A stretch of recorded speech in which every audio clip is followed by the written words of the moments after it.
A storm inside. I put the kettle on, and I watched the water begin to tremble. I held the counter with both hands and waited for the sound. The door closed with a gentle click. It was not loud. It was not dramatic. It was a quiet, final sound, like a book closing. I could still see the shape of his jacket in the hallway mirror, even though he was already gone. I poured hot water into his blue mug out of habit. Then I remembered. The steam rose, and I set the mug down slowly. I did not cry. Not yet. I stood in the kitchen, the same kitchen where we have broken bread and shared secrets. It felt like standing in a place I knew, but the lights were different. Are you okay?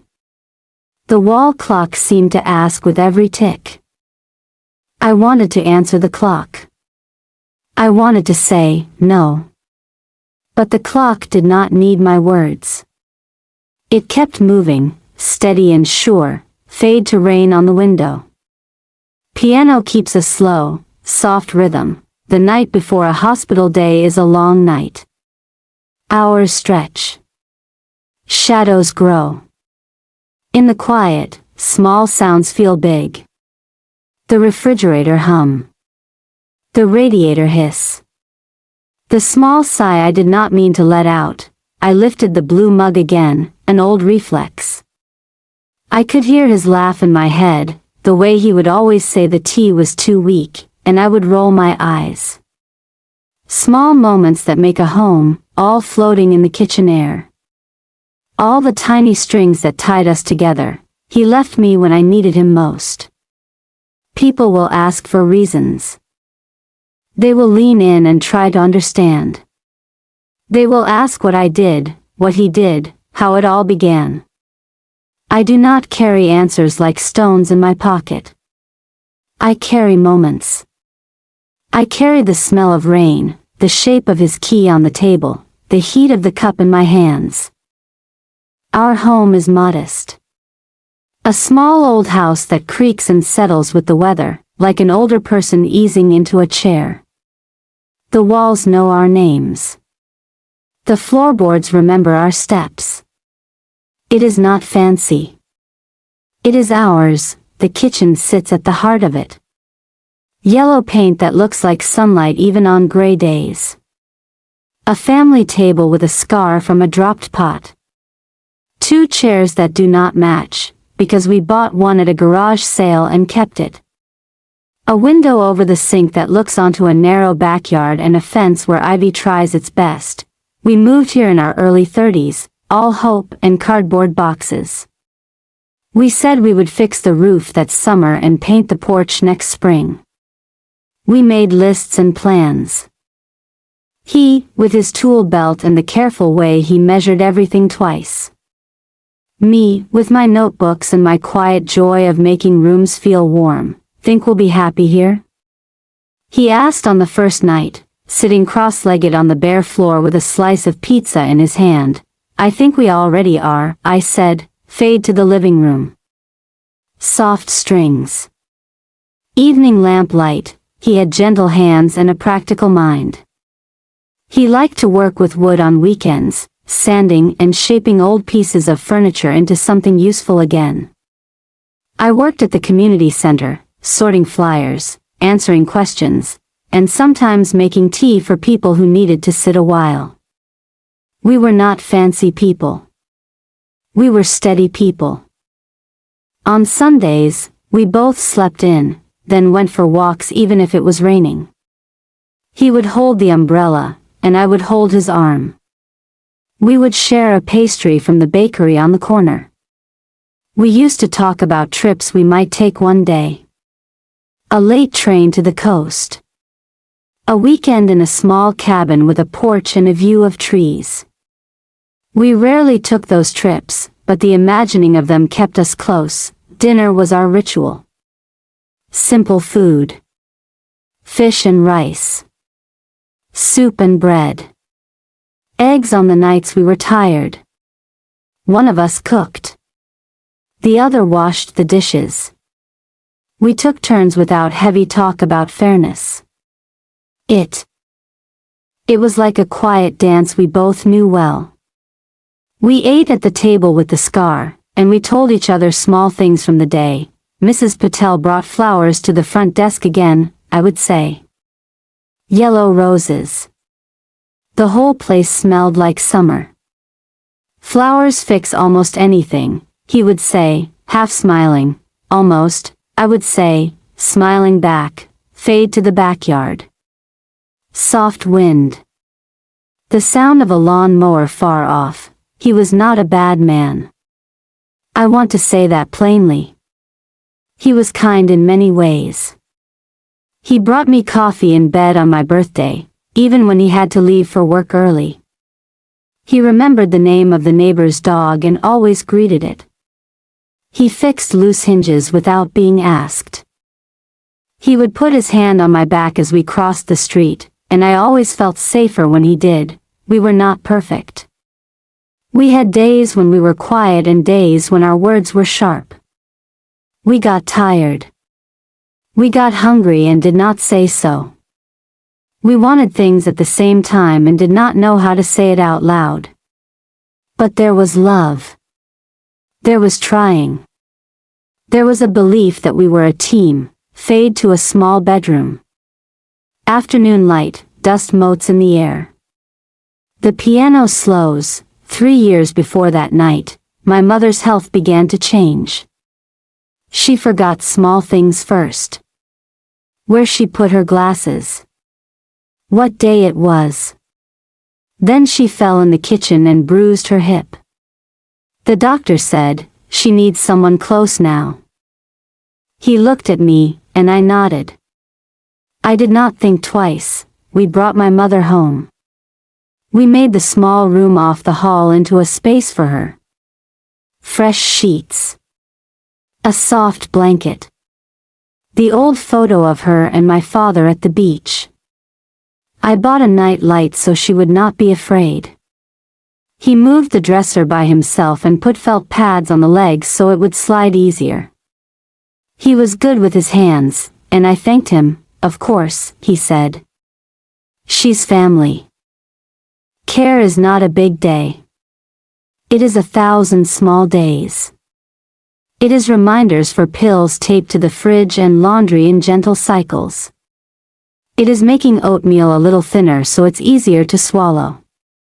It is a cup of tea brought to the bed with a smile, even when you are tired. It is sitting by the door while she naps and listening to the soft rhythm of her breathing, praying it stays steady. He helped at first. He took her to appointments when I could not. He picked up groceries. He fixed the loose tile in the bathroom so she would not slip. He lifted the rug so the walker would not catch. He rolled up his sleeves, and for a while, we were still that team, but care is heavy. Love is strong, but even love gets tired.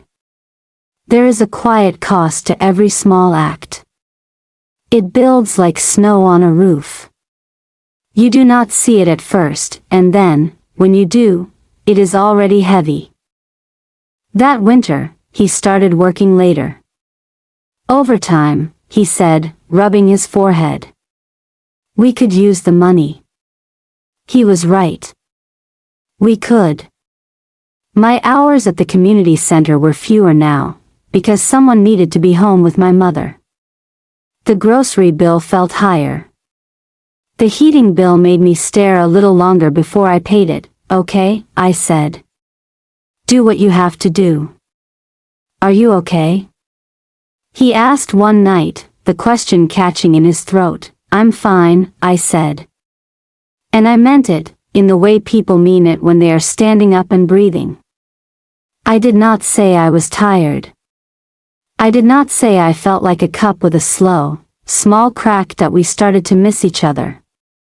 Not in big ways. In small ones. The way a night shift steals a conversation. The way a short text replaces a shared cup of tea. The way a door closes softly when the other person is already asleep. We still had moments.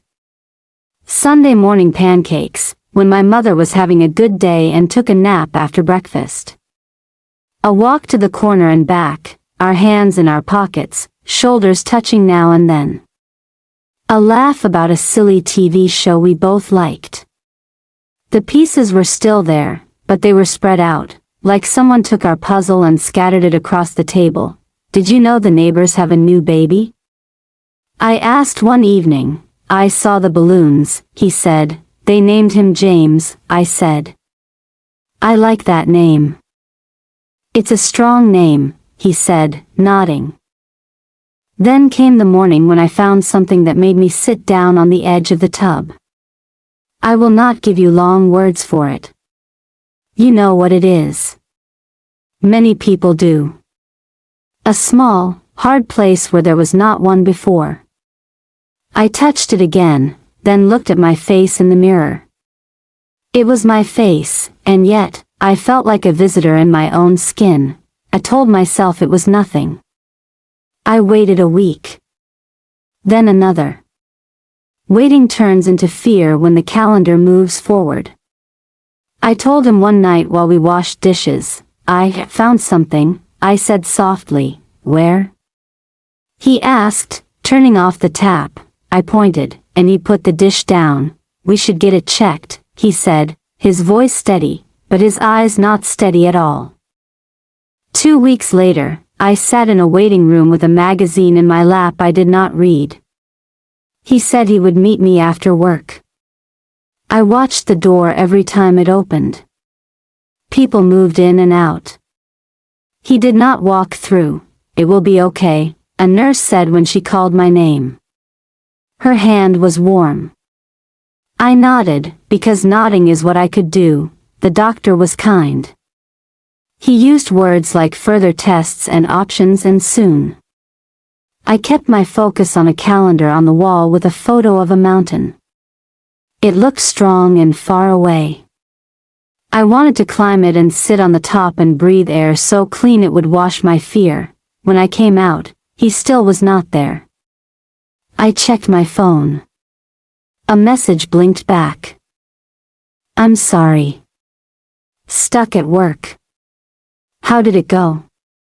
I typed, we need more tests. Then, it's okay. I wrote that second part like I write my name. Automatic. Practiced. Maybe for him. Maybe for me. When I reached home, my mother had fallen asleep in her chair. Her blanket had slipped to the floor. I tucked it around her knees and kissed her forehead. I made soup we already had in the fridge.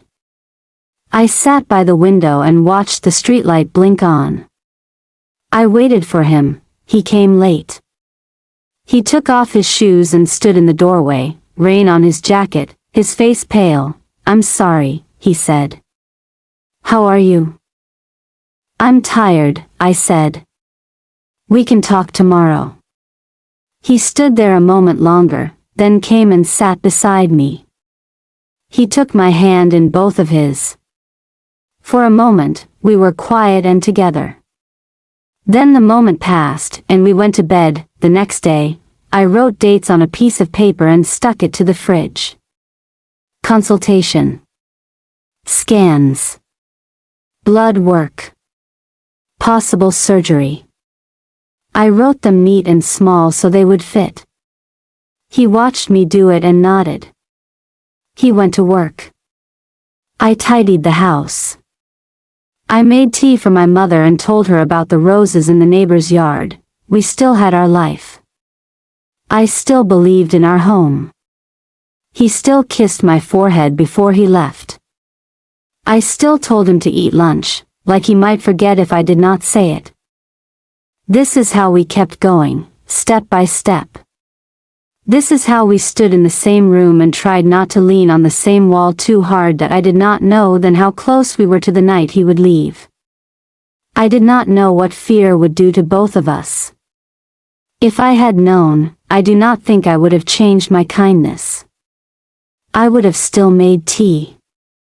I would have still tucked my mother in. I would have still put one foot in front of the other. But I might have held his hand longer on that couch. I might have said, "I am scared," out loud, without a smile to cover it. The day of the biopsy came with a low sky. The kind of sky that makes the world feel closer. I laid out my clothes the night before.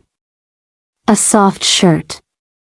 A sweater with sleeves I could push up. I made toast I did not eat. He kissed my temple and said, "Text me when you're on your way. I'll meet you there." "I will," I said. I wanted to believe the words like a chair I could sit on. Solid. Steady. I put my mother's pills in a small cup, wrote a note for her on the table, and called Mrs. Patel to check in while I was gone. Mrs. Patel said, "Of course," the way kind neighbors do. That I sat in the waiting room with a clipboard on my lap. My hands were folded, then unfolded, then folded again. I looked at the door every time it opened. A couple went in together. A woman with a scarf around her head smiled at me and sat down across the room. I checked my phone.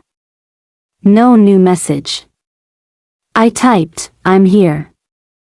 I pressed send and put the phone face down on the seat. The nurse called my name. Her badge said Ruth. She had kind eyes. She held the door open and waited until I stood up. He was not there. I wanted to say, "He will come." But the nurse was already talking. She said, "We will take good care of you." And she did. The room was white and clean. It smelled like something that wanted to help. The doctor explained each step. He spoke slowly. He said, "You will feel pressure." He was right. I focused on the ceiling tile above me and counted the tiny dots in the pattern. I thought about our kitchen window and the ivy climbing the fence. When it was done, the nurse helped me sit up. She gave me a small packet of ice wrapped in a towel. "You did well," she said. I nodded. I did not feel brave. I felt like a person who did what needed to be done. I checked my phone again. A message blinked. Meeting ran long. "I'm sorry. Are you okay?" I stared at the words and wrote back, "Yes. Heading home." I added a heart. It was the smallest one, the kind that says, "I am still here." The air was cool and damp. I tucked my sweater tight around me. I walked to the bus stop and sat down. I watched 3 buses come and go. Mine was late. I was tired, but I did not want to call him. I did not want his voice to sound far away. When I reached home, my mother was in her chair, watching a cooking show with the sound low. "Where did you go?" she asked, her eyes cloudy but warm. "To the doctor," I said, kneeling beside her. "They were very nice." "Did they give you a lollipop?" she asked, and we both smiled at that. I kissed her cheek and brought her tea. That week, a letter came about our insurance. The envelope was thick. It had a window that showed my name. I placed it on the table and looked at it for a long time. It felt heavier than paper should feel. When he came home, he set his keys beside it. "What's that?" he asked. "Insurance," I said. He washed his hands and then sat down. I watched his face while he read. His mouth pressed into a line. He said, "They might not cover all of it." He rubbed his forehead. "I'll call them tomorrow." "Thank you," I said. He pushed the letter back into the envelope and set it aside. We both looked at the kettle on the stove like it might tell us what to do next. That night, my mother woke twice. She asked for water. She asked where my father was, and I told her, "He is resting," because that answer always settled her. He went to the spare room, the one with the small desk, and lay down there after the second time she called. In the morning, his pillow was missing from our bed. "I thought you might sleep better," he said, folding the blanket neatly. "Maybe," I said. I did not say, "I missed you." I did not know if it would be welcome. We were both trying not to break anything. On Saturday, we planned to walk to the bakery. It rained instead. We stood at the back door and watched the drops make circles in the puddles. He put his hand lightly on my back. Next weekend, he said. Okay, I said. We made pancakes at home instead. He flipped them well. He had always been better at the pancakes. We ate in quiet, and my mother watched us with a small smile, like a child watching people she loves. The results were not final yet, but the doctor spoke in words that lay between gentle and firm. He said, we should prepare for surgery. He said, soon is better. He wrote a date down and slid it to me like a note in class. I stared at the numbers. They looked like days and months. They also looked like a door I did not choose. I walked out with a folder in my hand. I texted him as I stepped outside. Surgery date set. I sent the date. I added, can you take the day? My phone was quiet for a long moment. Then, I will try. I sat on a bench and let the word try sit beside me. It was a good word. It was a soft word. It was also not a yes. I watched a leaf float down and land on the bench. I picked it up and held it while I waited for the bus that we started to talk in schedules. Who would be home with my mother on which day? When I would rest. How we would get to the hospital and back. I wrote lists. He nodded a lot. He started bringing home more takeout. The bags stacked up in the recycling bin like small towers. Thank you for dinner, I said each time, and I meant it. He was trying. In his way, he was trying to be useful, to fix what he could touch. One night, he stood by the sink and said, have you thought about a care home for your mom? Just for a few weeks. While you recover. I folded the dish towel. She gets confused with new places, I said. I think she will do better here. He nodded too quickly. Right. Of course. He turned the water on and washed a plate with too much soap. The bubbles rose and covered his hands. We called the insurance company. We sat at the table and took turns on hold. He talked to one person. I talked to another. He wrote down names and dates and case numbers. I made a neat list of what they would cover and what they would not. When we finished, we had more numbers and fewer answers. Okay, he said, pushing his chair back a little. We'll do a payment plan. Okay, I said. I squeezed his hand. He squeezed back, but I felt how tired his hand was. There was a small tremor in his thumb. Later, he went out with his friend Mark. He said, just for an hour. I said, have a good time. He came home late and tried to be quiet. I saw his shoes by the door in the morning, wet from the night before. And I lined them up neatly. I in the shower. I pressed my palm to the place the doctor had touched with a careful hand. I stood there until the water turned cool. When I stepped out, I wiped a circle in the mirror and looked at my face.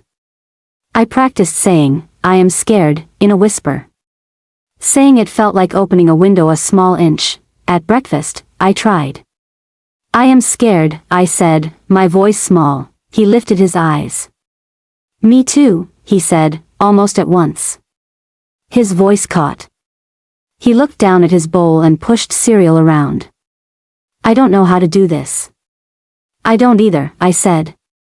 We sat there together, not knowing, and the quiet between us felt like a bridge we were both afraid to step on. I went to the pre-op appointment alone. It was a long session. They talked about anesthesia. They talked about fasting. They talked about what to bring and what to leave at home. They gave me a small plastic bag for my belongings and a list of numbers to call. I nodded. I wrote notes. I smiled at the nurse when she made a small joke about hospital socks. At the end, I stepped into the hallway and leaned against the wall. I dialed his number. How did it go? He asked. His voice sounded like he was walking. They were kind, I said. It's a lot to remember. I'm sorry I couldn't be. He came home late again. He set down his bag and rubbed his eyes.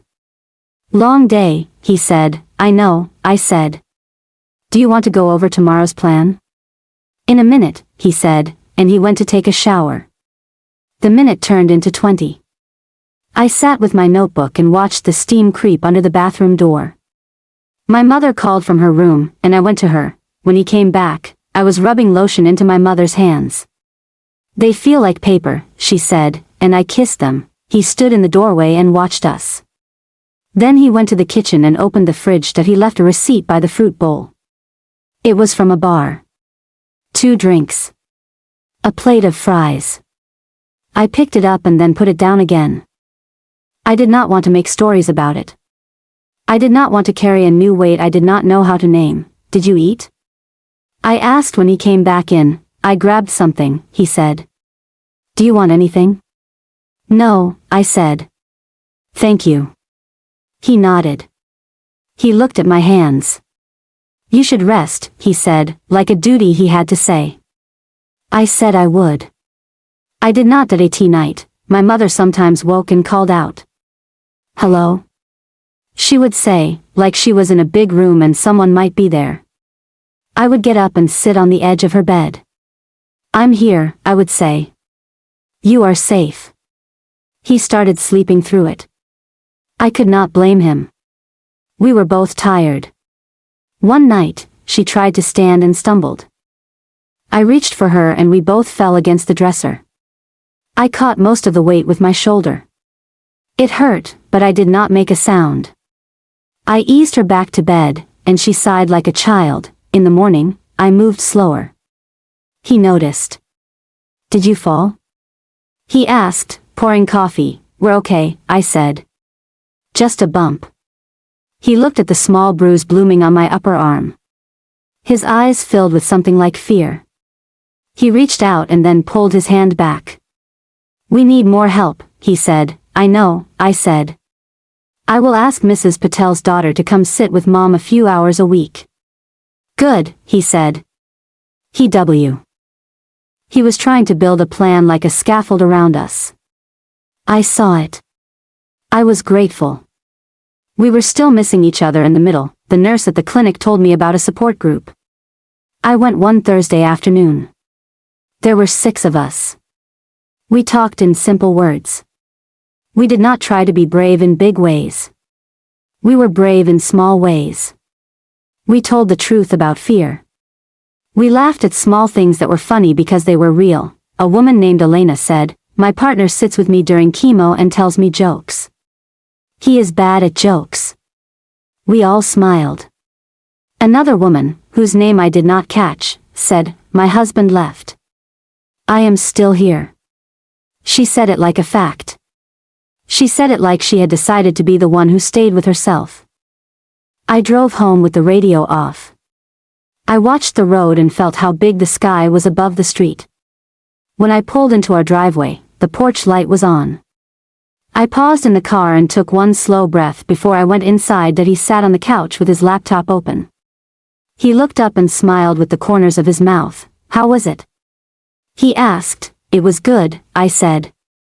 It helped. Good, he said again. He looked back at the screen. He was doing work he did not want to be doing at home. I know that feeling. How you can be in your house and far away at the same time. I wrote down the pre-op instructions on the fridge, I said. I labeled a few drawers. The doctor said it helps to have everything simple for when I come home. You don't have to do everything, he said. There was a tired edge in his voice. You could rest instead of labeling drawers. I know, I said. This helps me rest. He nodded, but he did not look happy. He closed the laptop and went to the spare room. The door did not close all the way. I could see the line of light for a while, and then it went dark. That I bought 2 soft scarves at the thrift store. They were thin and pretty. I did not know if I would need them soon, but I wanted to feel ready for whatever would come. I spread them out and touched the fabric with my fingertips. He walked in and paused. They're nice, he said. Good colors. Thank you, I said. I looked up at him. He was wearing a new shirt. I had not seen it before. You look nice, I said, He touched the collar, surprised. It was on sale, he said. He smelled different, too. A new cologne, maybe. He looked a little like a person who was trying to be someone he recognized. That I wrote a list for him for the day of surgery. Where the parking garage is. Who to call if my mother needed something. What to bring me. A sweater. A book. Chapstick. I wrote our neighbor's phone number, and the number of the nurse navigator, and the number of the hospital switchboard. I left the list on the table with a small magnet on top so it would not blow away in the breeze from the window.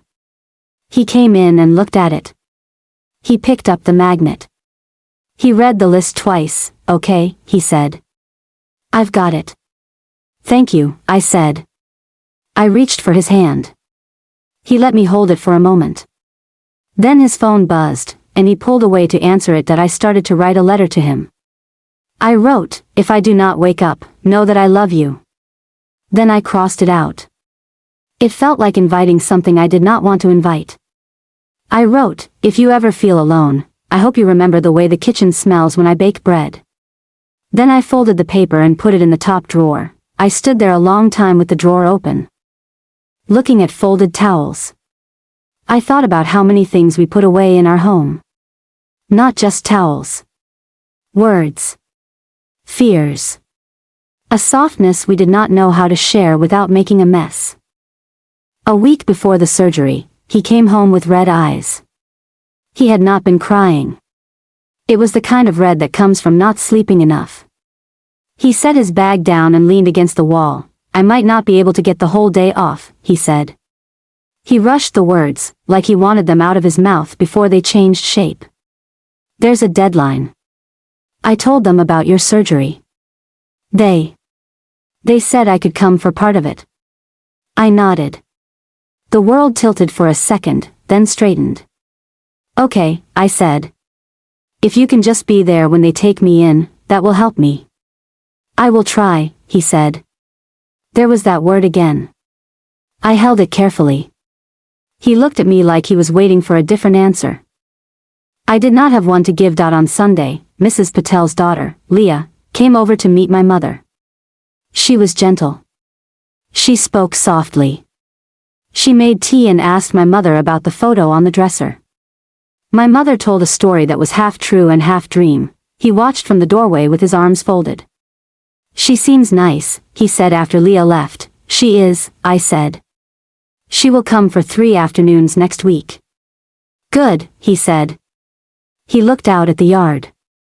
The ivy had climbed higher on the fence. We should cut that back, he said. It's going to take over. We will, I said. After the surgery. We both knew we were not talking about Ivy. There was another appointment. More papers to sign. My phone buzzed while I waited. It was a message from him. Running late. Don't wait for me. I wrote back, I won't. Then, drive safe. In the waiting room, a man sat with his eyes closed, holding a woman's purse on his lap like it was something holy. I watched his chest rise and fall. I watched the nurse walk by and pat his shoulder. I imagined us older. I imagined us with white hair and the same kitchen. I imagined him holding my purse like that. It hurt to want something that felt both close and far. He was very quiet at dinner. He pushed his food around with his fork. Long day? I asked. Yeah, he said. I'm going to bed early. Okay, I said. Do you want me to put some soup in a container for tomorrow? He shrugged. Sure. He stood and took his plate to the sink. The plate clinked like a bell. He washed it and set it in the rack. Then he went down the hall. I sat for a while and listened to the house settle that he started staying in the spare room more nights than not. He said it was the early mornings. He said it was my mother waking. He said he didn't want to disturb me. All the reasons were true in their way. I would lie in our bed and look at the ceiling and say to the dark, "It will be okay." My voice sounded small in the room. I did not want to press him with questions. I did not want to make the line under the door go dark. Sometimes he would come in at dawn and lie beside me for 10 minutes before the alarm. He would put his hand on my shoulder. I would close my eyes and breathe in time with him. Then the alarm would ring, and he would get up and go. I sat with the bills one morning while my mother napped. I moved numbers around like chairs at a crowded table. We could make it work. If I stretched. If I asked for help. If the hospital was kind with the plan, he came in and stood behind me. "What are you doing?" he asked, "Just seeing what's possible." I said. "We will be okay." He put his hands on my shoulders and squeezed lightly. He did not look at the numbers. He looked at me in the window's reflection. "You always say that," he said, so quietly I almost missed it. "I say it to myself, too," I said. "It helps."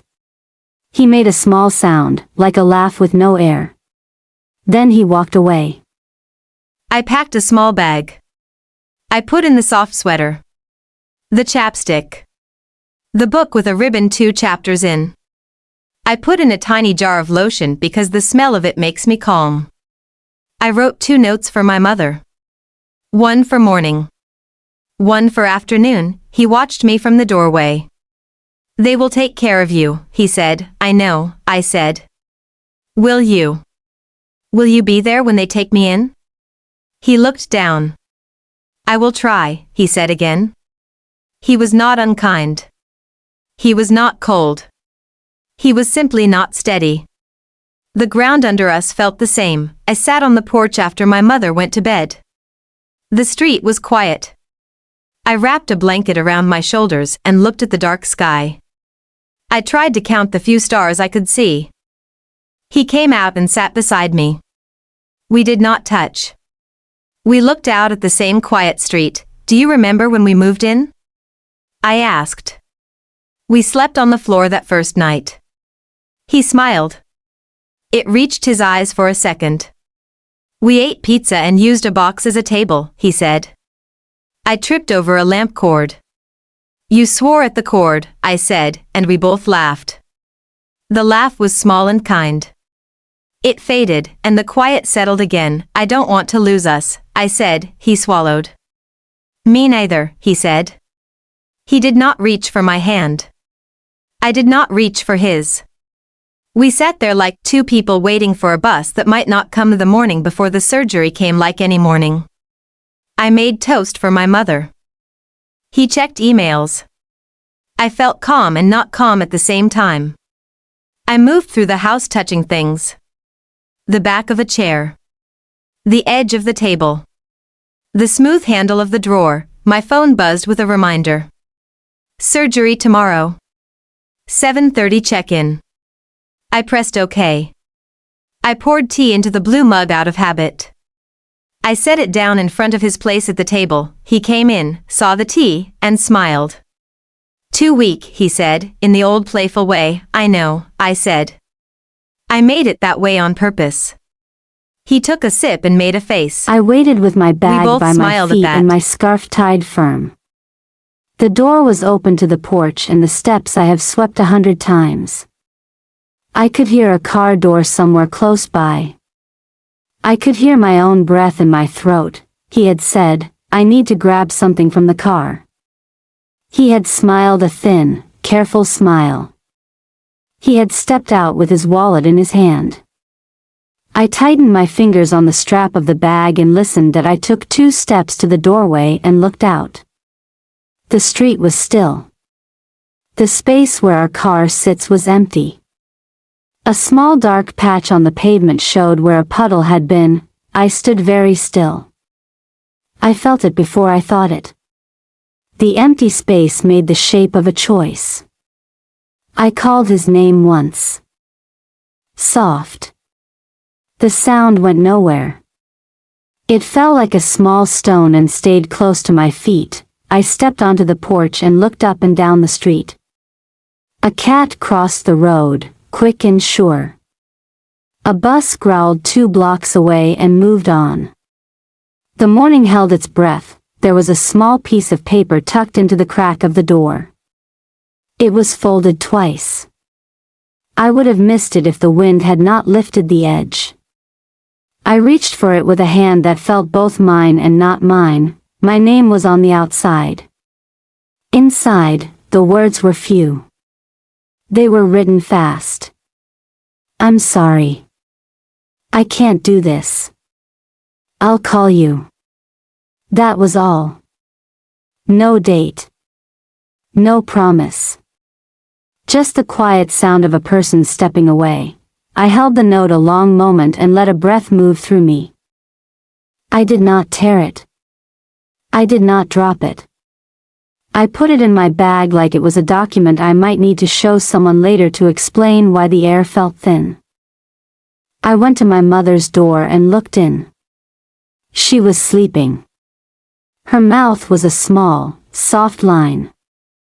I smoothed her blanket with the back of my hand. I placed the note for her on the table where Leah would see it. I texted Leah, "Can you come early?" "Sorry. I need to leave now." She wrote back at once. "On my way." I wrote, "Thank you," and my fingers shook, but only a little. I called for a taxi. I said my address and the name of the hospital.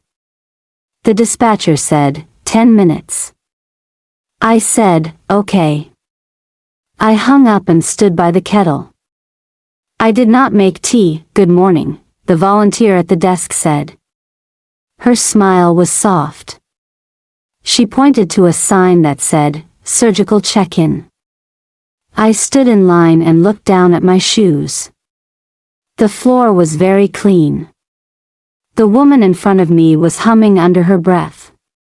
When it was my turn, I gave my name and my date of birth. The clerk printed a bracelet and asked me to confirm the spelling. "Is someone with you?" she asked. "Good morning," the volunteer at the desk said. Her smile was soft. She pointed to a sign that said, "Surgical check-in." I stood in line and looked down at my shoes. The floor was very clean. The woman in front of me was humming under her breath. When it was my turn, I gave my name and my date of birth. The clerk printed a bracelet and asked me to confirm the spelling. "Is someone with you?" she asked. A nurse came and guided me through a door and down a hall. Her badge said Anna. She had a calm voice. "We will take good care of you," she said. "I'll be with you until they take you in." In the small space with a curtain, I changed into the gown. I folded my clothes and put them in the plastic bag with the drawstring. I placed my scarf on top, neat. I sat on the bed, my feet in the socks with the grippy dots, and I watched the curtain move just a little with the air. Anna came back and took my blood pressure. She smiled at the number. "Good," she said. She put a warm blanket over my legs. "Do you have someone to sit with you?" I looked at the empty chair. "He is running late," I said. My voice did not shake. It sounded like me. Anna nodded. She did not ask more. She placed her hand on the railing for a moment. It felt like someone saying, "I see you," without words. I checked my phone. No new messages. I wrote a text anyway. "I'm here. They are getting me ready." I stared at the small screen for a long second and then put the phone face down on the blanket. Another nurse came to place the 4. He was careful. "Cool pinch," he said, and then it was done. I watched the clear fluid drip like a tiny metronome. I focused on the sound it made in my mind. Tick. Tick. A measure of time I could trust. The surgeon came by. His eyes were kind. He drew a small mark on my skin with a pen and said, "We are ready. Any questions?" I shook my head. My questions were not for him. He squeezed my arm gently, as if to say, "We've got you." Then he left. Anna adjusted my pillow and checked the monitor. "Who can I call for you?" she asked. "When you go in. When you come out." I thought of the names in my phone. My sister lives far away, with a time difference that makes calls feel like reaching through water. Old friends with busy lives. Leah, kind and new to me. Mrs. Patel, who brings flowers sometimes. I said, Leah, and gave her the number. Just to let her know. And him? Anna asked, gentle as a whisper. I looked at the empty chair again. It was a sturdy chair with a heavy base. It could hold a person's whole weight. He has my texts, I said. If he can, he will come. It was a sentence like a small fragile bridge. I set it down between us and did not step on it. Anna nodded. I'll be here, she said. She squeezed my hand once. It was a simple touch. It held me more than she knew. The anesthesiologist came and introduced herself. She asked the same questions as before, and I gave the same answers. We smiled at each other in the way people do in rooms like this. Kind. Focused. Quiet. Any loose teeth? She asked. Any allergies? I shook my head at both. She told me how it would go. Medicine in the 4, she said. We will talk you through each step. I found the words, talk you through, very tender. I nodded. She left. The room felt full of movement and also still. I looked at the chair one more time. I looked at my phone. A text blinked. It was from him. I'm sorry, it said. I can't be there. I'll call later. There were no other words. I put the phone face down again. I breathed in. I breathed out. I watched my breath make a small move in the air, like the curtain lifting and lowering with no wind. Anna came back with a small cap for my hair. It's time, she said, her voice like a soft blanket. I nodded. I tied the cap under my chin. I took one more look toward the door of the waiting area, as if a late arrival could still be possible. Is there anyone you would like to hold your hand? Anna asked. You, I said, surprising myself. If you can. She smiled and took my hand. Of course, she said. We do this for each other. They rolled my bed into the hall. The lights above moved past like slow stars. The ceiling had small circles in it. I found one and followed it with my eyes. I held on to Anna's hand and felt how strong and calm it was. Inside, it was cool and clear. The team moved like people who have practiced a dance many times. The surgeon nodded at me. We will take good care, he said again. I nodded back. The anesthesiologist spoke in a low voice. You will feel sleepy, she said. Think about a place that feels safe. I thought of the kitchen in morning light. I thought of the yellow paint on the walls and the ivy on the fence. Anna squeezed my hand one more time and then rested it on the blanket. I'll be here when you wake, she said.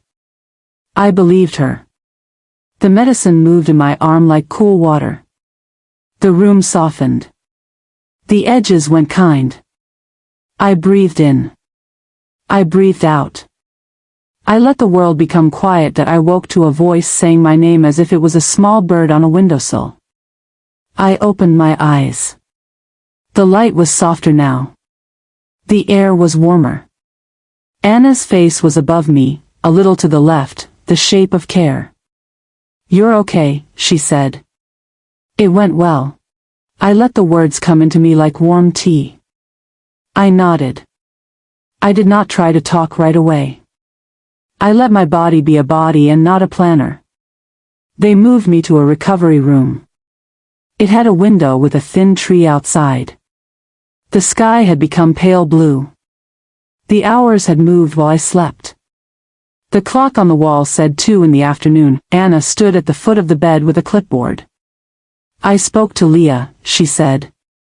She's with your mom. She says to tell you she made soup. She will bring some when you're ready.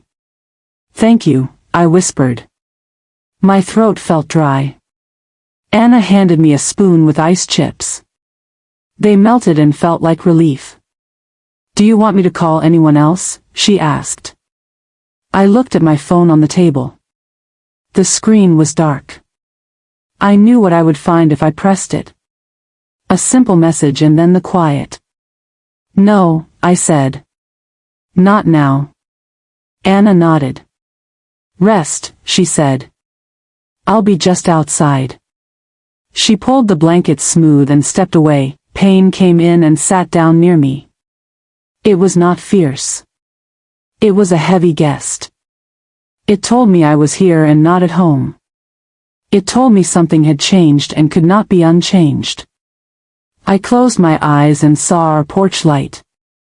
I saw the place where the car should have been. I felt the small folded paper in my mind. I breathed. I did not try to rewrite the morning. I did not lay blame on the bed between me and the window. I took my left hand and found my right hand under the blanket. I held it. My fingers were warm. My palm was dry. I lay there holding my own hand, and I felt something steady in me that was mine. Leah came for a few minutes. She wore a sweater with little flowers on it. She stood by the door at first, as if the room could break if she came in too fast. Then she moved closer and touched my shoulder. "You did it," she whispered. "I did," I said. The words made a small warmth in my chest. She set a container on the table. "Soup," she said. "When they say you can have some." She did not ask about him. She looked at my face, and maybe she saw what she needed to see. She said, "Your mom ate well. She liked the music on the radio. She asked for you 2 times. I told her you would be back soon." I nodded. Leah stayed until my eyes grew heavy. She squeezed my arm. "I'll be there in the morning," she said. Sleep. Night in a hospital has its own sounds. A soft wheel. A distant cough. The rustle of a nurse's shoes. I lay awake some and slept some.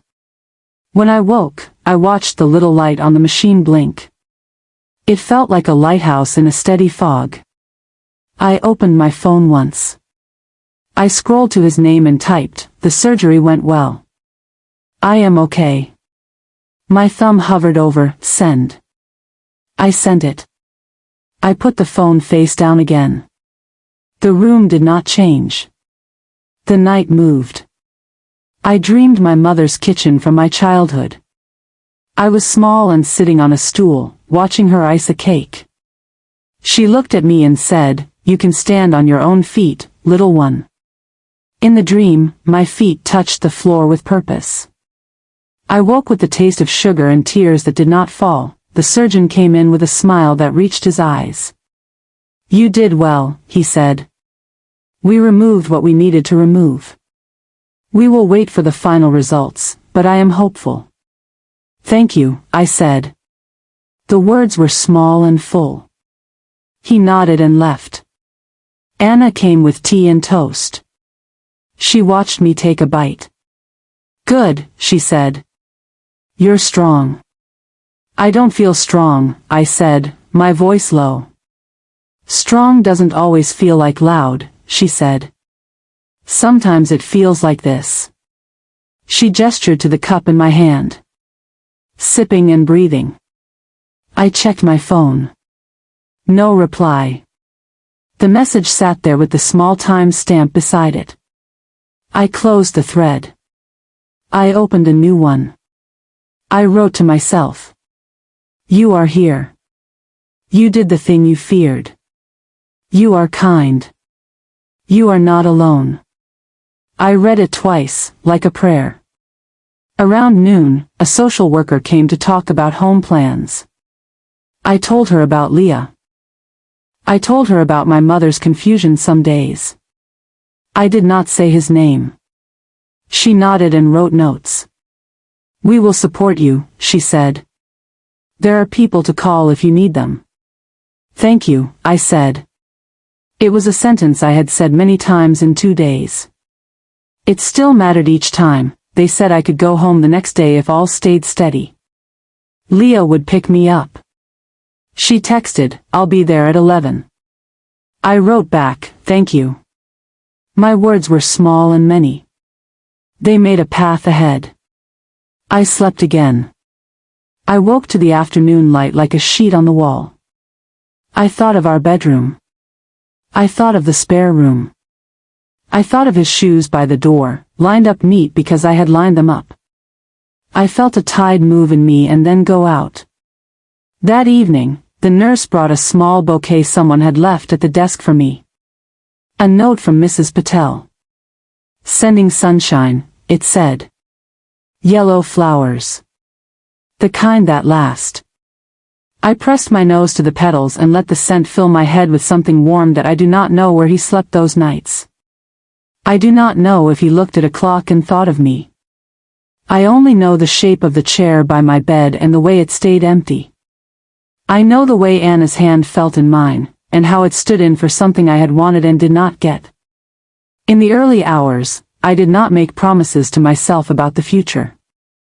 I did not swear to be hard or to be soft. I lay there and felt my breath move in and out, and I thought, I will meet the day that comes. That was all. Leah came on time with a clean sweater folded over her arm. She helped me into it. She carried my bag. She moved like a person who has learned to do simple things with care. We did the papers. We thanked the nurses. I said goodbye to the window and the thin tree outside it. In the car, Leah kept her eyes on the road. "Do you want the radio?" she asked. "Quiet is okay," I said. We drove through streets I knew. I watched the bakery. The park. The bus stop. The world looked the same. We stepped inside. The house smelled like soap and onions and the faint line of the lavender spray I use on pillows. My mother's voice called softly from her room, "Hello?" I said, "I'm here." I went to her and kissed her forehead. She smiled without fully waking. Leah carried my bag into the bedroom. She set it down and paused. She looked at the spare room door, half open. She did not say anything. I did not either. The house knows when to speak and when to keep its quiet. That I lay down for a while. The room was familiar and strange. His pillow was gone. The space it left was a shape my eye kept falling into. On the dresser, a small dish where he kept his keys was empty. The hook by the door held one set now, not two. I closed my eyes and saw the morning again. The open door. The empty space at the curb. The note. The way my hand did not drop the paper. The way Leah's text arrived like a small light. I did not cry. I was tired. The sleep that came was not deep. It was a place in between where thoughts float like slow boats and nothing has to be decided yet. In the kitchen, there was a folded paper on the table under the magnet I use for grocery lists. My name again. I sat down before I opened it. His handwriting was careful here. He had taken time with this one. "I am sorry," it said. "I am not the person you need right now. I do not know how to be what you deserve. I am scared all the time. I need to step back. I will send money for the bills. I will check on your mom through Leah if that is okay. Please forgive me. I am a coward." I read it twice. I did not argue with the paper. I did not write notes in the margins. I folded it again and set it beside the bowl of fruit. Leah stood at the sink, her back to me, running water for tea. She did not turn. She waited. I was grateful for that. I looked at the scar on the table from the dropped pot and thought of how we never sanded it out because it was part of our story. Leah sat with me at the table. She set a cup near my hand. We did not talk about the letter. We talked about soup and pills and my mother's nap. The house sighed as the rain began. It sounded like the kind of rain that does not ask much, just sits with you a while. He left, I said finally. The words felt like placing a clean plate on a shelf. They were simple. They were true. Leah nodded, once, slow. I'm here, she said. It was all she said. It was enough. That evening, I opened the spare room closet. A few shirts were gone. A sweater still hung there, the one I had bought him last winter with the elbow patches. A pair of boots sat on the floor. It looked like a person was moving slowly out of a picture. I did not pack anything. I did not throw anything away. I closed the door gently, like you close a door when someone is sleeping on the other side. In the bathroom, 2 toothbrushes stood in a cup. I touched the handles with one finger and then let them be. I moved a chair closer to the couch so I could rest with my mother nearby. I set out the pills and a glass of water. I put the phone on the table with the screen down. The room felt like a boat at anchor. Night came. I turned the pages of my book and did not read. The rain eased and then stopped. The street outside sighed. I thought of the women in the support group. The one who said, "My husband left. I am still here." I put my hand on my chest. I felt my heart. I whispered, "I am still here," and meant it. Later, I stood at the open door and looked out. The porch had a small puddle where the rain collected. I could see the place where the car had been in the morning. The space looked different now in the dark. It looked like a blank page. I did not curse the space. I did not bless it. I let it be a space, and I turned off the light. The door closed with a soft click. The same sound as the night before, when he had left. The sound of something done, at least for now. I went to bed. The sheets were cool. The next day, I woke before my mother. I made toast and tea. I sat at the table with the blue mug in front of me and did not add water. I looked at the list on the fridge and crossed off surgery with one small line. I wrote a new list. Rest, I wrote. Soup. Call the clinic. Water plants. Breathe. The words were not heroic. They were the shape of a life I could live. Leah arrived with soft footsteps. She checked my mother and reported in a low voice. She slept well, she said. She smiled in her sleep. Good, I said. I poured tea for Leah. I made mine weak. We sat in the quiet kitchen and let the morning be exactly what it was. No more, no less. That I picked up his letter again. I read it once more. Then I placed it under the small glass paperweight with the flower inside. I did not do it to honor it. I did it because I wanted it to stay in one place and not move around the house like a lost thing. I took a piece of paper and wrote back, though I did not send it. You left when I needed you most, I wrote. I am hurt. I am not angry. I hope you find what you think you need. I will be here, doing what I need to do. If you come back, it will need to be as a different man. If you do not, I will still be me. I folded the paper and put it in the drawer with the towels. I stood up and opened the window. Fresh air came in and moved the curtains a little. The ivy on the fence waved hello. That I walked to the back step and sat. The air smelled like wet earth. The fence looked taller than before, or maybe I was standing straighter. The ivy had indeed climbed higher. It was time to cut it back. Not today. Soon. I thought about forgiveness. It did not look like a simple door I could open and close.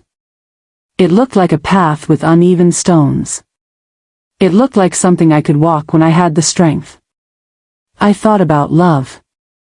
I held it in my mind like a cup. It was not only the love I had for him. It was the love I had for my mother, for Leah, for Mrs. Patel, for the nurse named Anna, for the doctor who marked my skin with a pen and promise. It was the love I had for the woman who held her own hand under a hospital blanket and did not let go. That I do not know what he was thinking when he wrote the letters. I do not know what his nights are like now. I know my nights. They have their own rhythms. They have a chair by the bed and a glass of water and a soft light. They have my mother's breathing in the next room, a tide going in and out. He left me when I needed him most. The words are a fact, like the scar on the table. They will not unwrite themselves. They will also not be the only words in my story. In the very quiet moments, I see the morning again, and I remember that I did not fall. I stood in the hallway. I put the note in my bag. I called for a taxi. I showed up for my life. That is the part one hold when the ache grows too loud. The day after I came home was simple on the surface. Toast. Tea. A list on the fridge with small words I could do. I moved carefully. I sat often. I let the house hold me up. Leah came and stood by the sink, her hands folded. How do you feel? She asked. Like someone did a careful job, I said. And like I should be gentle with myself a while. She smiled. We can do gentle, she said. She washed a bowl like it might be tired, too. In the early afternoon, the phone rang. It was the surgeon's office. I held the phone to my ear with both hands, like a small bird I did not want to drop. It went well, he said. The first results look good. We got what we needed to get. We will still do a follow-up plan. We want to be sure. But I am hopeful. Thank you, I said. I looked at the yellow wall and focused on the paint as he spoke. What comes next? I asked, my voice steady. We'll talk about a short course of treatment, he said. Not heavy. Just to be safe. We'll walk you through it. One step at a time. Okay, I said. One step at a time. I repeated the words after I hung up. I did not cry. I sat very still and felt a warm wave move through me, slow and kind. Leah stood in the doorway and waited. I turned to her and nodded. Good news, I said. We will do a bit more. But good news. She came and put her hand on my shoulder. Good, she said, soft and strong. Good. Later, I rested on the couch. My mother slept in her chair, her mouth slightly open the way children sleep. The house sighed with us. I watched the light move across the floor and thought about the doctor's words. We will walk you through. My phone buzzed once. A message from him. How are you? How did it go? I looked at the screen a long time. Then I typed, it went well. I'm home. They will do a bit more. Thank you for asking. He replied quick. I'm relieved. I sent something for the bills. I'll keep doing that. There was a small pause, a small bubble. Then nothing else. I typed, received. Thank you. I set the phone down with care, like it was a book I had finished for now. That on the third day, I went to sit on the back step. I took a cushion with me and moved slow. The air smelled like damp earth and cut grass. The ivy on the fence was a green crowd, full of its own ideas. Leah sat beside me. She handed me a small pair of clippers. Not for today, she said. When you're ready. I will be, I said. I held the clippers in my hand and felt their shape. I was not ready yet. But the thought of being ready one day felt like a light inside my chest. We sat in quiet, watching a bird tilt its head and consider the world. I liked the way it paused. I liked the way it moved only when it was sure that a week later, I went back to the support group. I walked slowly from the car to the door, step by step, the way the doctor had said. The same 6 chairs were there. 2 new faces. The room felt like a familiar coat you can put on even when your hands are cold. Elena waved me over. "How are you?" she asked. "I had the surgery," I said. "It went well." I looked at the floor for a moment and then up. "He left," I added, not in a whisper, not in a shout. Just the truth. No one rushed at me with words. There was a kind quiet first. Then a man I had not met before, with gray hair and gentle eyes, said, "I'm sorry." A woman touched her scarf and nodded, as if to say, "I know that shape." Elena leaned forward. "Do you want to talk about it?" she asked. "Only a little," I said. "He wrote that he was scared. That he is not who I need right now. He sent money. He did not send himself." I felt the weight of my words, and I did not sink under them. An older woman at the end of the circle said, "Fear makes people run sometimes. It also makes people stay. You stayed." She lifted her cup and took a slow sip. "That matters. We talked about small things that feel big. How to walk from a chair to a bed after surgery. How to ask for help without apologizing. How to hold your own hand under a blanket." I left the room lighter than I came. Mrs.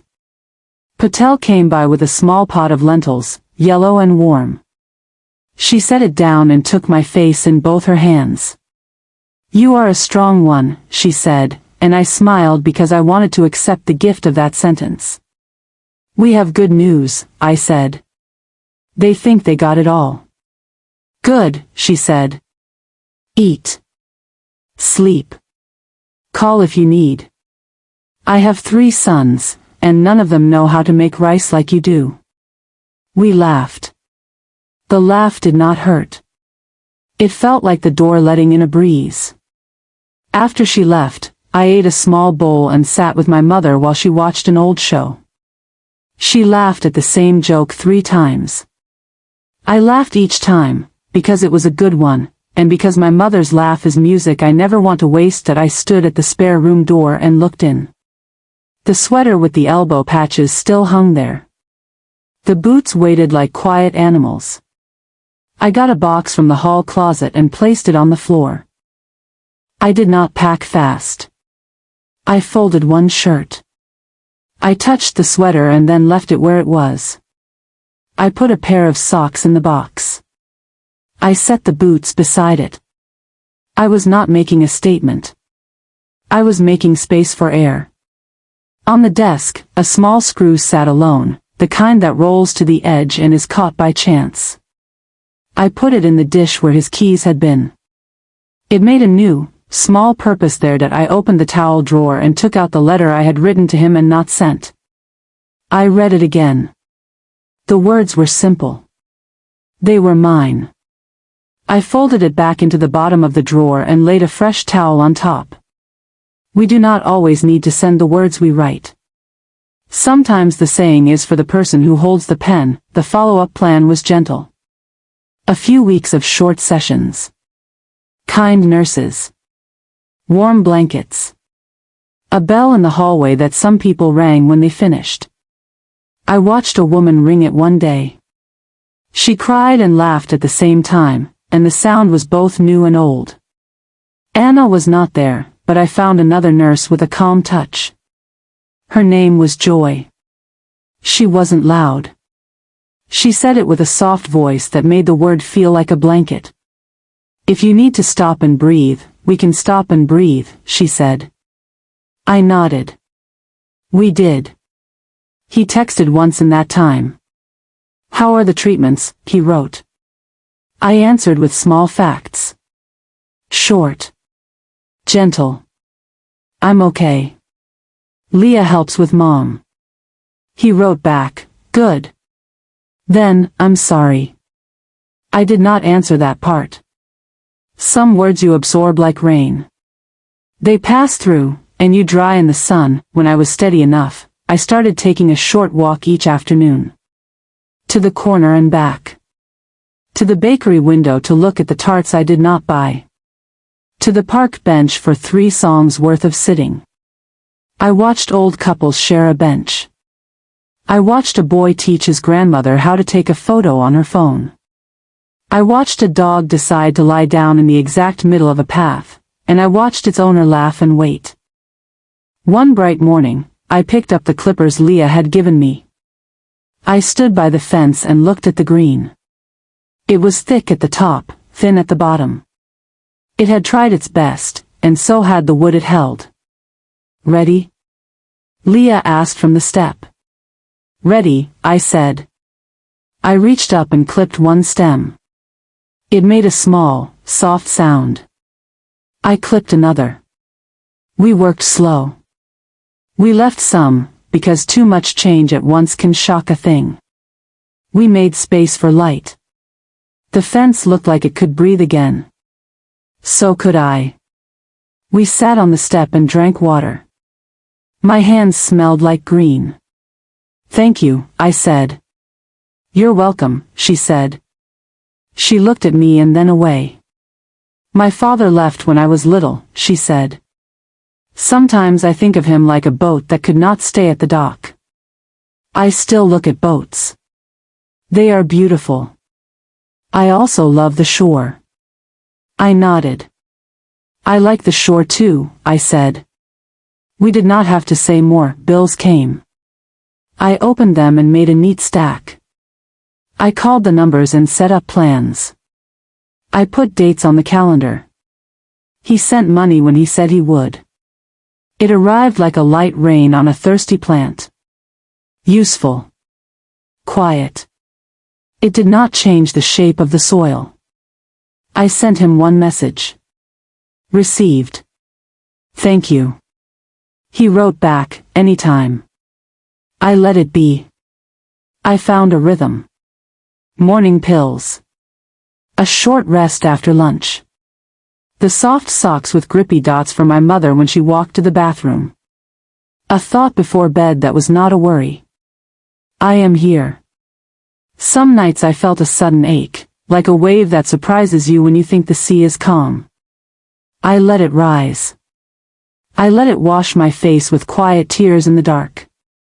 I did not fight the water. I let it go out again. I thought of our first nights in this house. The pizza on the floor. The lamp cord he tripped over. The way we laughed. I held those memories like photos that will always be in the album. I did not tear them out. I did not put new captions on them. I let them be true in their time. At the group, I said, I cut the ivy this week. They smiled like that was the news it was. Elena said, how did it feel? Like taking a deep breath, I said. Like making room. The man with the gray hair said, I used to be angry all the time. I thought it would keep me safe. It kept me busy. One day I got tired, and I put it down. The world did not fall on my head. We all laughed softly. He was not making a sermon. He was just telling the truth of his days. We took turns reading small notes we had written to ourselves. Mine said, you did not fail. You were left. These are not the same. I felt the words sit straight inside me that I started sitting on the porch again in the evenings. I waved to the neighbor with the new baby. She walked slowly with the stroller, a soft pride in her step. She said, he sleeps sometimes now. I laughed and said, that's a victory. We talked about the weather. We talked about the ivy. We talked about the best time to buy peaches at the market. Normal talk. The kind that keeps the edges of life smooth. One evening, as the street turned gold, I saw him walking up the sidewalk. He had a small box in his hand. He stopped at the foot of the steps and looked up. Hi, he said. His voice was careful. I came by to pick up a few things. Is this a good time? I looked at the sky behind him. The light was kind. Yes, I said. Come in. He stepped inside and took off his shoes, the way he always did. He looked at the kitchen like it was both his, and not. He held the box like it might bite. Your mother? He asked, glancing down the hall. She's resting, I said. Leah is with her. He nodded, as if he had expected that. We went to the spare room. He took the boots. He folded 2 shirts. He touched the sweater with the elbow patches and smiled a small, private smile. He did not take it. He put it back. We stood in the doorway, not too close. I'm sorry, he said. The words were simple. They had been said before, but this time they sat quietly in the room. I know, I said. I hear you. He looked at the floor. I was scared, he said.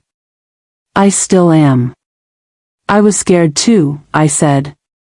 I still am sometimes. But I stayed. He nodded. A small shake, like a person agreeing with a truth that stings and heals. I sent money, he said, as if money had ever been the thing. I know, I said. Thank you. We looked at the shoes on the mat. We looked at the table with the scar. We looked at the doorway to the kitchen, where the kettle waited in its place. He held up his key. Do you want me to keep this? He asked. I took a breath. No, I said. Not now. I held out my hand. He placed the key in it. It was warm. I put it in the dish where the screw lay. The dish did not notice the difference.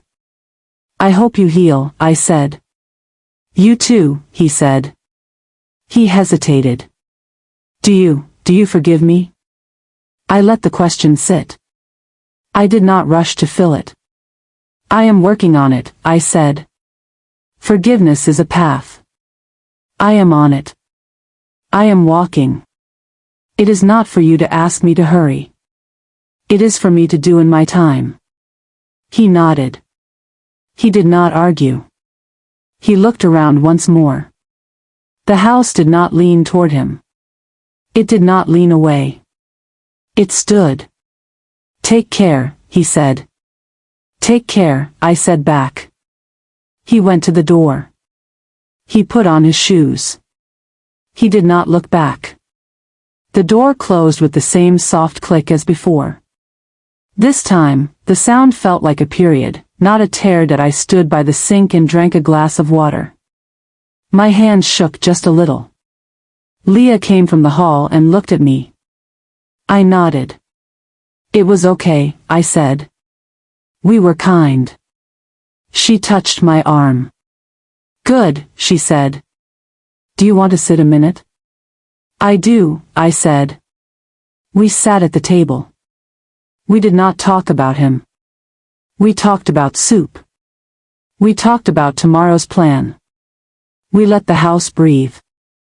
That night I dreamed I was in a small boat. The water was calm. I was not alone.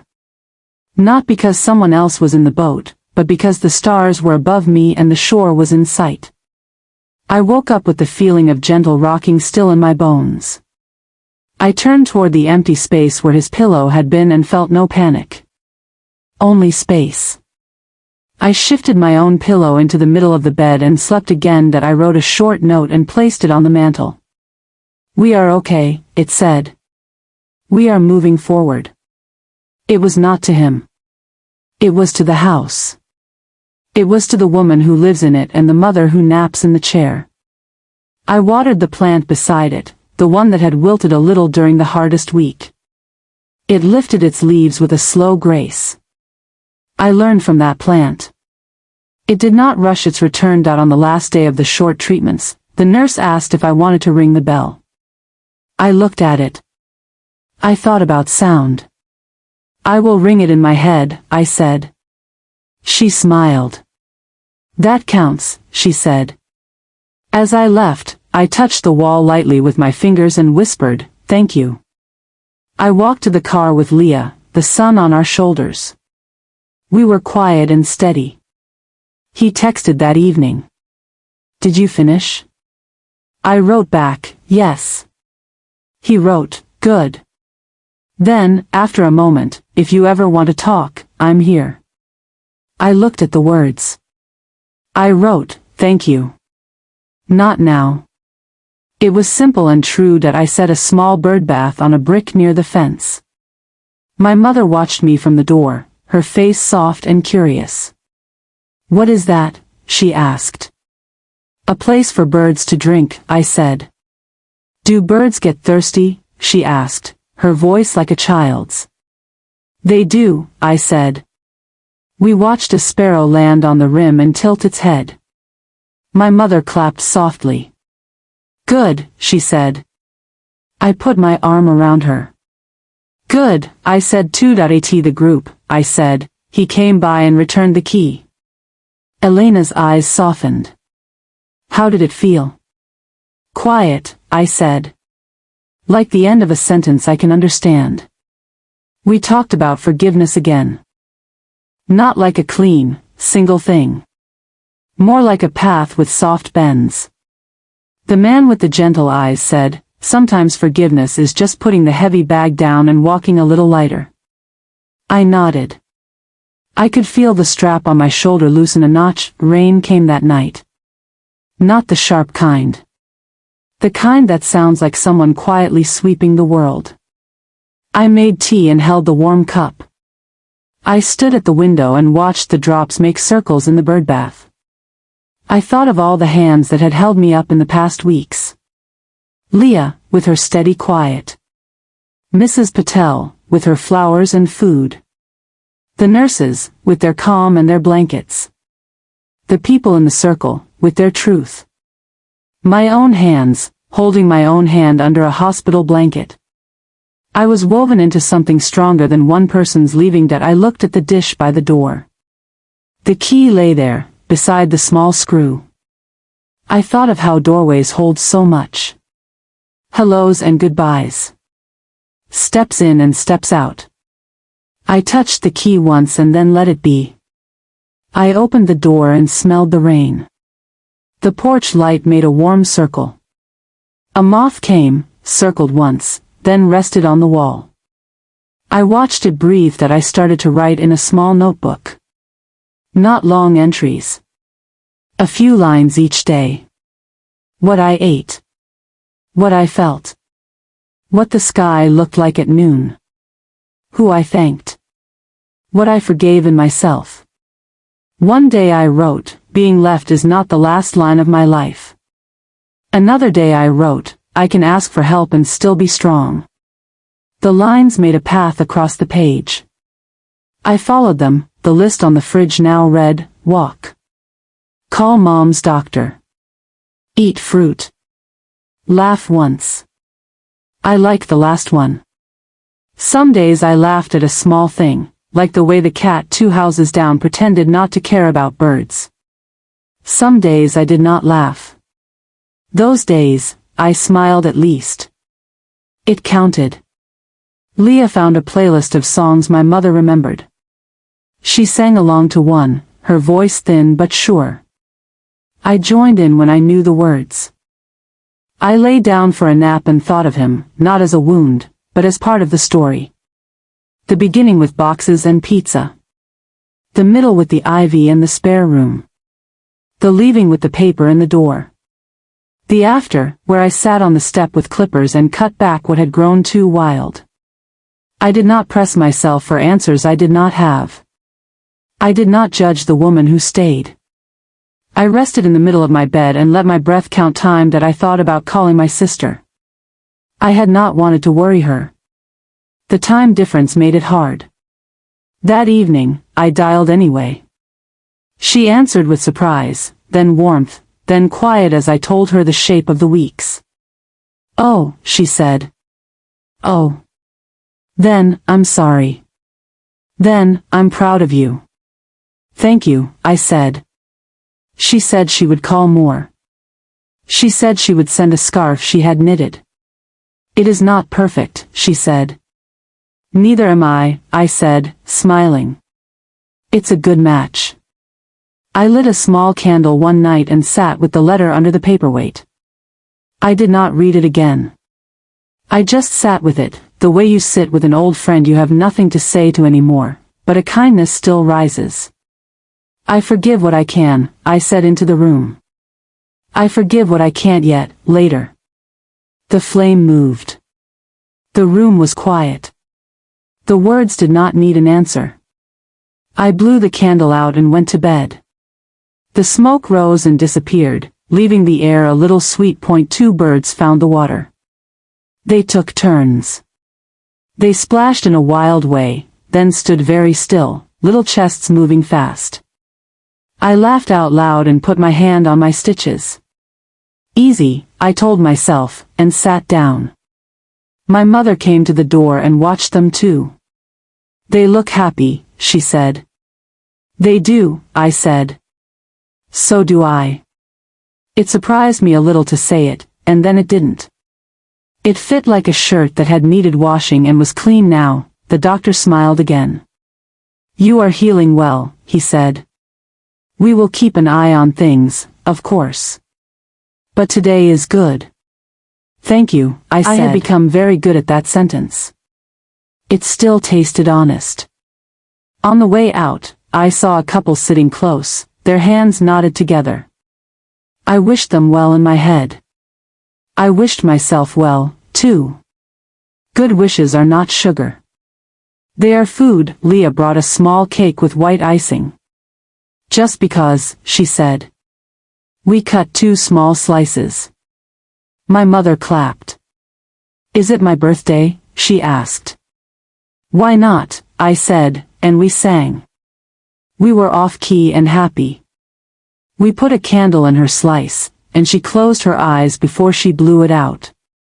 I wished for you, she said, and I pressed my lips together and let the tears stay where they were, behind my eyes, like a quiet seed. That a few days later, a small envelope came with no return address. Inside was a simple card. Thank you for seeing me, it said, in his careful handwriting. I won't come by again without asking. I hope your days are kind. I held the card a moment and then put it in a drawer. It did not ripple the air.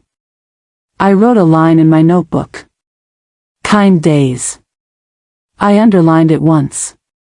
I decided to look for them. I sat on the porch with a blanket over my knees, and I thought of the night he left. I thought of the kettle and the note and the taxi. I thought of the hospital ceiling and Anna's hand. I thought of the bird bath and the clippers and the key in the dish. He left me when I needed him most. That is true. It will always be true. It is not the only truth. Another truth is that I did not leave myself. I did not leave my mother. I did not leave the house that held us. I did not leave the path, even when the path was covered in leaves and I had to feel for it with my feet. I breathed in. I breathed out. The evening settled around me like a soft shawl, not heavy, just there. The house is steady now. Not quiet like emptiness. Quiet like a hand on a back. The clock ticks in its old, patient way. I move slowly, but not because I am afraid. I move slowly because I like to notice. I take down the blue mug. It is mine now, no habit attached. I make tea and sit at the table with the scar. The letter under the paperweight stays where it is. It is part of the room, like the paint and the light. It does not pull me anymore. I write a short note to my future self. You will have days that ache, I write. You will also have days that feel like clean sheets. Keep walking. Ask for help. Sit in the sun. I close the notebook and smooth the cover with my palm. My mother shuffles in and smiles at me like I am a good surprise. Are we okay? She asks. We are okay, I say. It is simple and true. She nods, satisfied, and reaches for her toast. I go back to the community center 2 mornings a week. Short shifts. No rush. I greet people. I make copies. I make tea for a woman who sits down and says, I have a long day. We'll take it one step at a time, I say. I hear the words and feel their weight in my own pocket. She smiles, and her shoulders drop a little. It is enough for now. At group, I read the line I wrote for myself. I did not leave myself. Heads nod. No applause. Just the kind of quiet that feels like a blanket. Elena says, I baked a cake. Come after, if you can. We all laugh. It is a good laugh. It doesn't need to be big to be real. I tell them about the birdbath and the ivy. I cut a little and left a little, I say. On the way home, I buy 2 pastries. One with jam for Leah.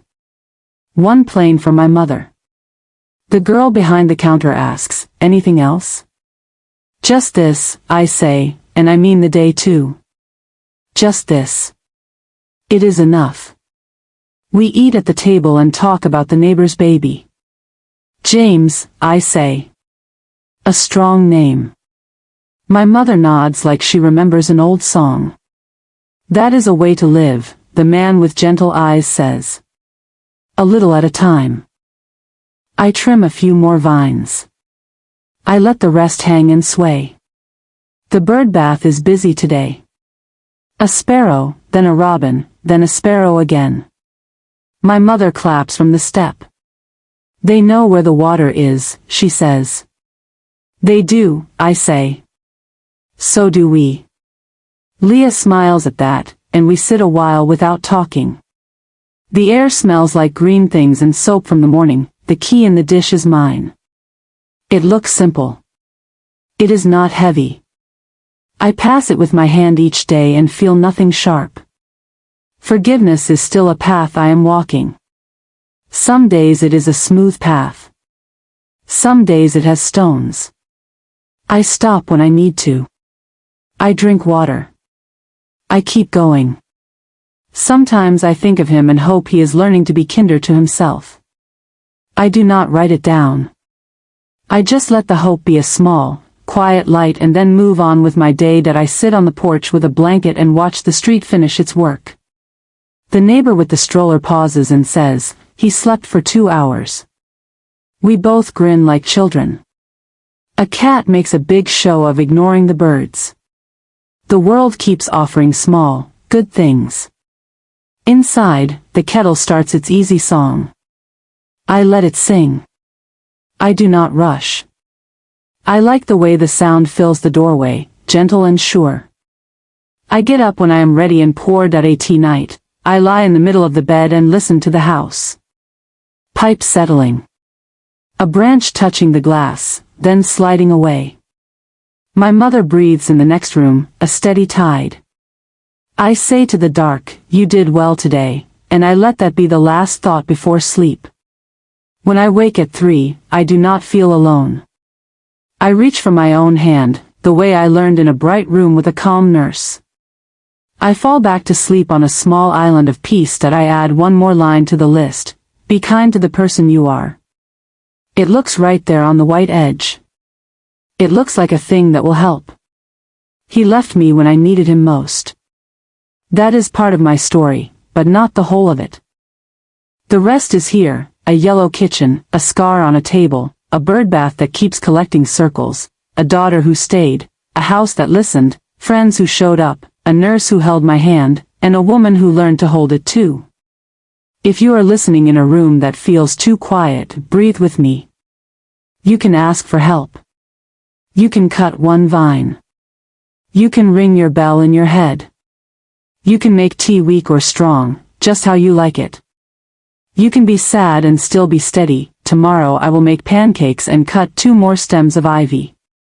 I will sit on the step and let the sun warm my knees. I will look at the key in the dish and feel free. He left when I needed him most. I stayed. And that, in the end, made all the difference.